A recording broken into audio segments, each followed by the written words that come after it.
मैं सिर्फ आपकी पत्नी नहीं, किसी की बेटी भी हूँ और मुझे आज एक बेटी होने का फर्ज पूरा करने से कोई नहीं रोक सकता।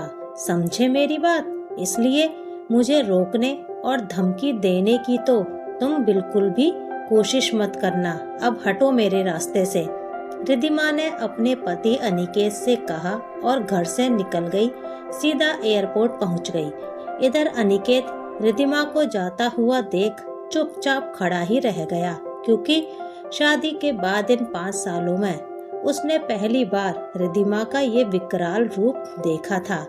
दरअसल रिद्धिमा अपने माता पिता को लगातार फोन किए जा रही थी, लेकिन उनका फोन नहीं लग रहा था।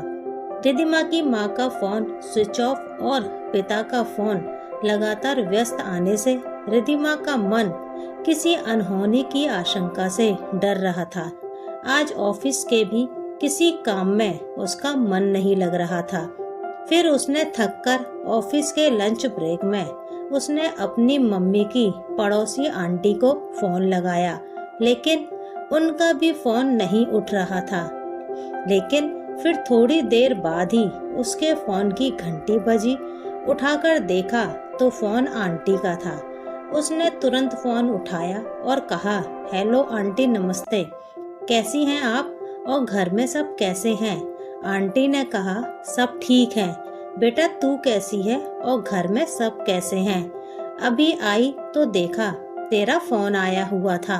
रिद्धिमा ने घबराहट में कहा, हाँ मैंने फोन तो किया था, यहाँ तो सब ठीक है। वो आंटी, आज मम्मी पापा फोन नहीं उठा रहे, क्या हुआ? सब ठीक तो है ना? आपको पता है कुछ, वो लोग कहीं गए तो नहीं है ना आंटी? प्लीज क्या आप एक बार मेरी बात करा सकती हैं? आंटी ने दबी आवाज में कहा, हाँ सब ठीक है, कोई बात नहीं। तभी रिद्धिमा को आंटी के पीछे से उनकी बहू की आवाज आई, माँ जी आप सच सच क्यों नहीं बता देती? रिद्धिमा ने आंटी की बहू की आवाज सुनकर कहा, आंटी सच बताइए, भाभी कौन सा सच बताने के लिए कह रही हैं? तब तक फोन आंटी की बहू ने लेकर कहा, रिद्धिमा माफी चाहती हूँ, सबने तुम्हें सच बताने के लिए मना किया था, लेकिन मैं अब और झूठ बोलकर अपने परिवार को किसी मुश्किल में नहीं डाल सकती। दरअसल कल तुम्हारे घर में रात को कुछ चोर घुस आए थे, जिन्होंने तुम्हारी माँ के सिर पर डंडे से वार किया और उनको चोट आ गई है। अंकल जी पुलिस स्टेशन गए थे चोरों के खिलाफ शिकायत दर्ज कराने। कल रात से सब परेशान हैं।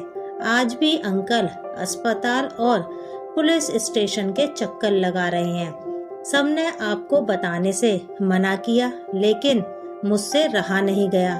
आंटी जी की कंडीशन अभी ठीक है, लेकिन अंकल जी अकेले परेशान हो रहे हैं। माना कि हम सब यहाँ हैं, लेकिन कब तक? उन लोगों को देखकर कभी कभी लगता है काश उनके कोई बेटा होता तो वो आज यूं बेसहारों की तरह ना रह रहे होते। बात कड़वी है, पर देखो रिद्धिमा, आखिर तुम उन लोगों की इकलौती संतान हो, तो अब तुम्हारा फर्ज बनता है कि तुम उन लोगों की देखभाल करो। अब बुढ़ापे में उन्हें सेवा और सुरक्षा की जरूरत है। रिद्धिमा की आंखों में आंसू भर गए। उसने कहा, क्या भाभी कैसी बातें कर रही हैं? वो मेरे माँ पापा हैं, उनकी बेटी अभी जिंदा है, वो कभी बेसहारा नहीं हो सकते। मैं ही उनकी बेटी भी हूँ और बेटा भी। मैं आज ही आ रही हूँ। रिद्धिमा के कानों में भाभी की बातें शूल की भांति चुभ गईं। उसकी आंखों में न जाने क्यों आज अनहोनी की आशंका में आंसू भी बहे जा रहे थे। रिद्धिमा ऑफिस से अर्जेंट छुट्टी लेकर घर के लिए निकल गई। रास्ते में उसके पापा का फोन आया।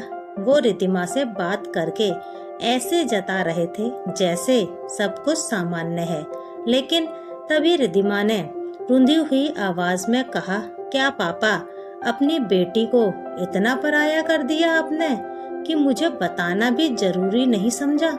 अगर कल रात आप दोनों को कुछ हो जाता तो मैं खुद को जीवन भर कभी माफ नहीं कर पाती।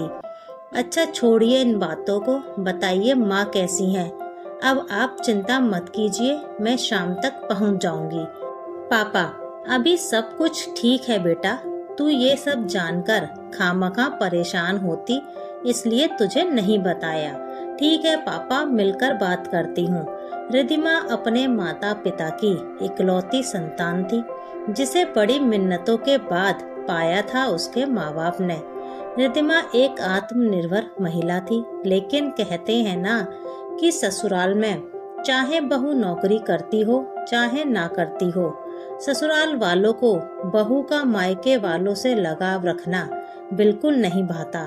वैसे तो सब कुछ ठीक था रिद्धिमा की ससुराल में, लेकिन जब भी बात मायके जाने की होती तो मायके के नाम से ही उसकी सास गीता जी बखेड़ा खड़ा कर देती, क्योंकि गीता जी को रिद्धिमा का मायके जाना या ज्यादा देर फोन पर बातें करना बिल्कुल भी पसंद नहीं था।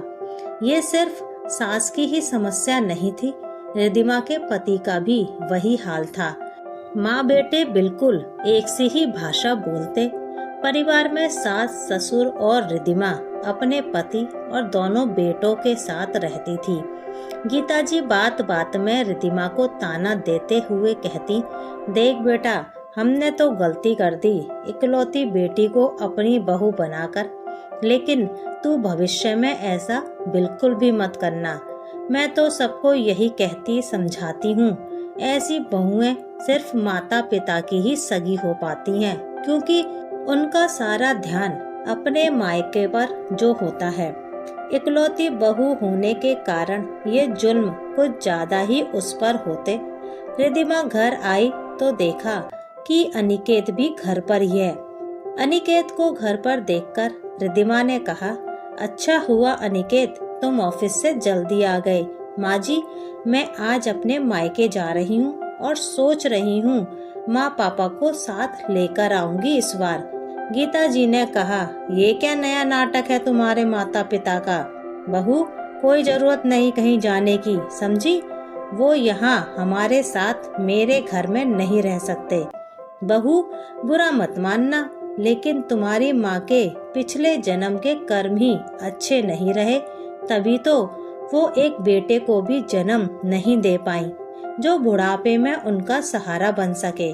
वैसे भी तुम्हारी अब शादी हो गई है, तो तुम्हारा पहला फर्ज ससुराल की तरफ होना चाहिए, मायके की तरफ नहीं।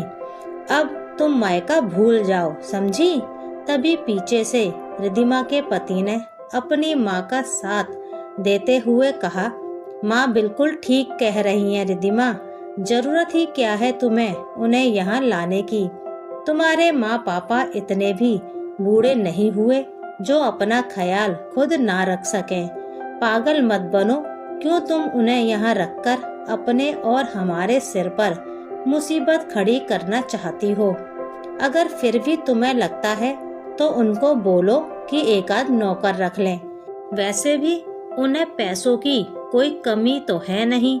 पति और सास की बातें सुनकर रिद्धिमा के सब्र का बांध टूट गया, क्योंकि उसको उम्मीद तो थी कि अनिकेत तो उसकी तरफ से बोलेगा, क्योंकि उसने तो अनिकेत से शादी ही इसी शर्त पर की थी कि वो कभी अपने माता पिता के प्रति उसके फर्ज को निभाने से नहीं रोकेगा।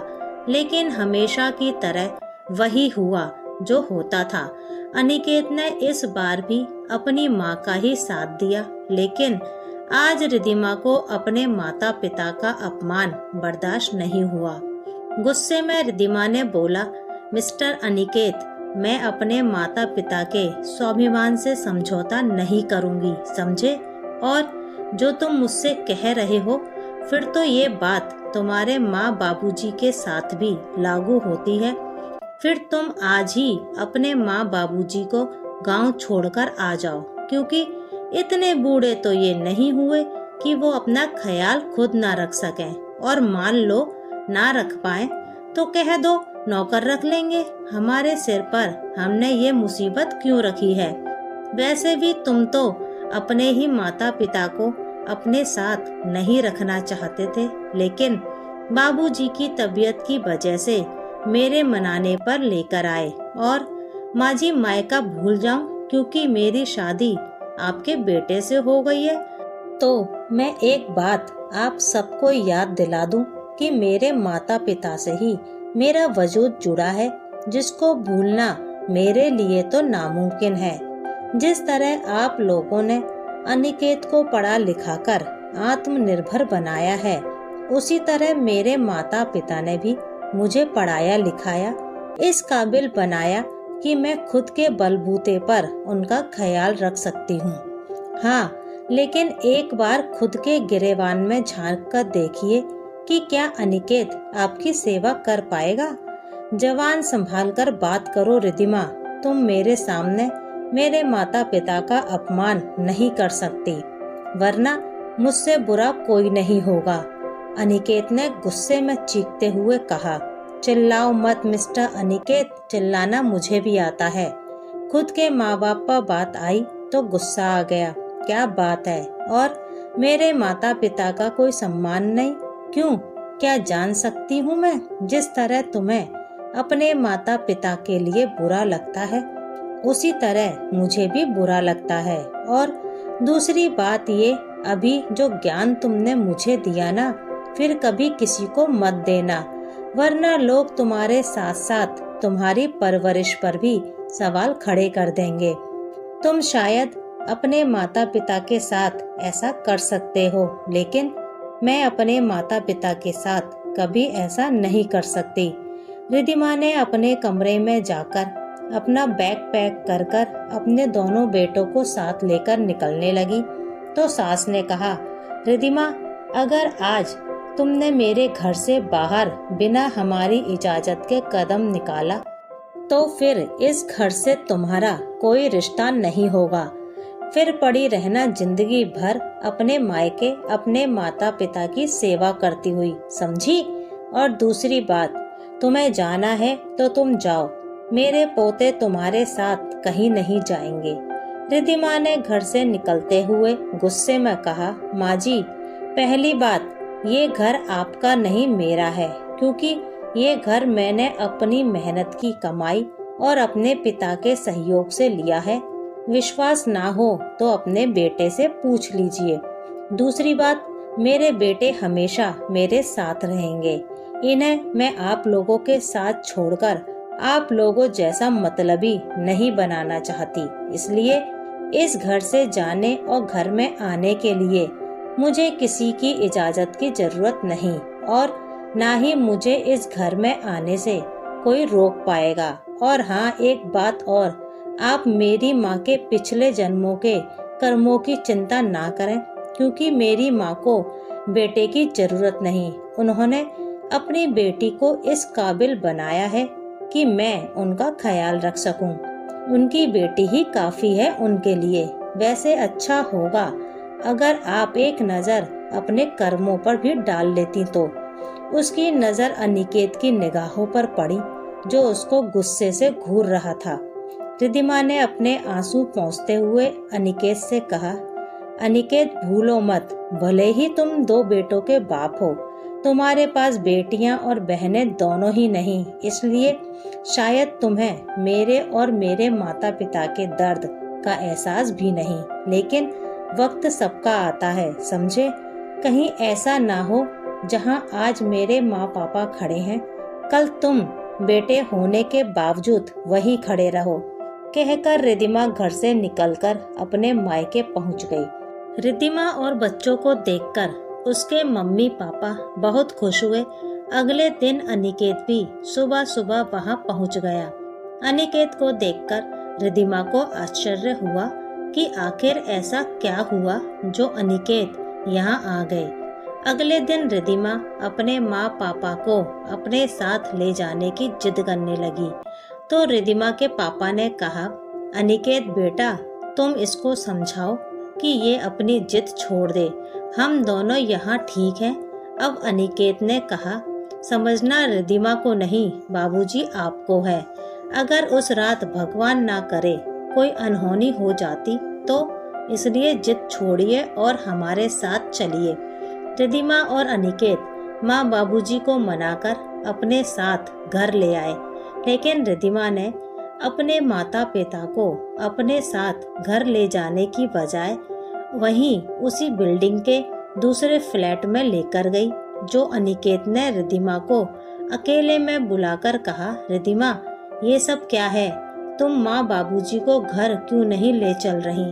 तब रिद्धिमा ने कहा, देखो अनिकेत, मैं अपने माता पिता के स्वाभिमान से समझौता नहीं कर सकती। मैं उन लोगों के सामने कोई तमाशा नहीं करना चाहती, ना ही उस घर में उनका अपमान बर्दाश्त कर पाऊंगी। तुम्हारा और माँ जी का स्वभाव तुम बहुत अच्छी तरह से जानते हो, इसलिए एक ही बिल्डिंग में दो अलग अलग जगह रहना ही बेहतर होगा, जिससे मैं अपना काम और माँ पापा का ख्याल दोनों रख पाऊंगी। ये सब व्यवस्था मैंने पहले ही कर ली थी अपनी सहेली से बात करके। इस तरह माँ पापा भी खुलकर अपने हिसाब से रह पाएंगे, वरना उनको हमारे साथ रहने में संकोच होगा और वो अपने मन की बात भी नहीं कह पाएंगे। खैर, तुम अब घर जाओ, अनिकेत ने सोचते हुए कहा। और तुम, क्या तुम भी यहीं रहोगी? देखो रिद्धिमा, मुझसे गलती हो गई। मैं भूल गया था कि मैंने तुमसे शादी करने से पहले ये वादा किया था कि तुम्हें तुम्हारे कर्तव्यों को निभाने से कभी नहीं रोकूंगा, लेकिन मैं उसे पूरी तरह नहीं निभा पाया। लेकिन अब आगे से कभी ऐसा नहीं होगा। चलो घर चलो प्लीज। तब रिद्धिमा ने कहा, अनिकेत, तुम्हें अपना वादा याद आ गया, ये अच्छी बात है। लेकिन जैसा कि मैंने पहले भी कहा था, फिर से कह रही हूँ कि मैं सिर्फ तुम्हारी पत्नी ही नहीं, अपने माता पिता की बेटी भी हूँ। इसलिए आज अभी मैं इनके साथ ही रहूंगी, क्योंकि ये जगह और घर दोनों नए हैं। सब कुछ माँ पापा के हिसाब से सेट कर लेने के बाद मैं आती हूँ। जाते जाते अनिकेत ने रिद्धिमा को गले लगाते हुए कहा, रिद्धिमा, काश भगवान ने मुझे भी तुम्हारी तरह एक बेटी दी होती। लोग जब बहू को ससुराल के प्रति उसके फर्ज बताते हैं, तो वो ये क्यों भूल जाते हैं कि एक औरत पत्नी और बहू होने से पहले वह किसी की बेटी भी है, जिनके प्रति भी उसके कुछ कर्तव्य हैं।